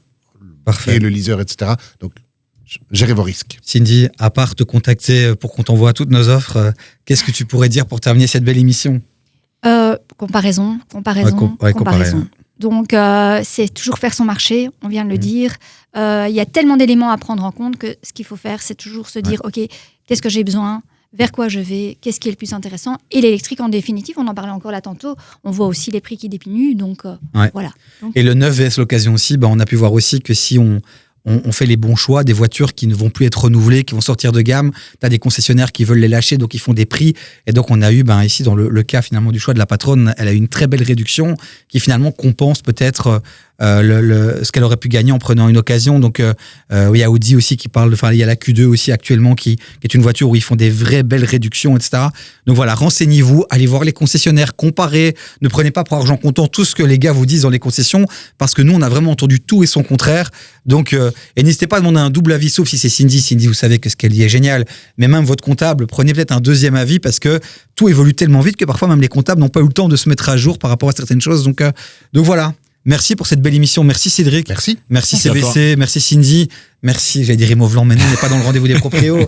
Merci Eric. Merci aussi. Vraiment, c'est ta première. Ça t'a plu? Franchement, super. Et des personnes super intéressantes. Et je vous invite vraiment à suivre Osni au-delà de ce qu'il fait en politique. Chacun est libre de choisir sa carte. La politique, on parle business. Voilà. Mais ce que tu fais en tout cas sur les réseaux et ce que tu fais pour les indépendants, je sais que tu as lancé une action aussi pour ceux qui sont dans l'ORECA, qui ont besoin de visibilité. Ça, si tu me permets, c'est gratuit. Donc, je fais pas de placement de produits ou autre. Donc en fait, si tu veux, ça revient super cher d'appeler des influenceurs, et puis généralement c'est de la clientèle qui est juste de passage. Donc nous, ce qu'on fait, moi j'ai un vidéaste, on passe chez vous, on fait une vidéo, vous présentez le business, et en même temps, je veux le témoignage. Donc ça pourrait même t'intéresser, des problématiques qu'ils ont eues en ouvrant, en essayant de lancer leur business. on publie ça sur ma page, etc. en collab, et ça fait de la visibilité. On demande à tous les Bruxellois de donner de la force à nos entrepreneurs parce que c'est eux qui font vivre Bruxelles en majorité. Voilà, merci à tous. Merci Référence.be, merci Hub Brussels aussi, merci PNV Assurance, merci Proboss. Proboss, on va en parler. Vraiment, ils optimisent tout ce qui est paquet Chalario et c'est très intéressant. On a parlé de voitures, ça permet aussi, c'est aussi des leviers qu'on peut utiliser. Enfin bref, on va pas refaire l'émission maintenant. Est-ce que j'ai cité tout le monde? PNV, Référence, Hub, Amaris One. Amaris, évidemment, avec Cindy. CBC. Allez voir, on met tout en commentaire, allez voir tout ce que les marques font. Et évidemment, CBC, qui est notre gros partenaire cette année. Et ils font tout pour accompagner les entrepreneurs avec des belles collaborations. Parce qu'au-delà de CBC, vous essayez aussi de tisser votre toile avec des boléros, avec d'autres plateformes aussi, pour pouvoir justement accompagner les entrepreneurs. Et pour petite anecdote, j'ai ouvert une société et mon compte n'était pas chez CBC. Ça a été une galère pour avoir le document via de la banque. Quand tu ouvres un compte pro, tu dois avoir un document. Ça a été une galère. Et le notaire m'a dit, la seule banque qui me le fournit quasi en 24 heures, c'est CBC. Donc voilà, ça sont des faits. Je vous les partage, mais chacun son expérience, les amis. Merci à tous. Merci à toi. À très vite, les gars, sur YouTube. Ciao, ciao. Merci.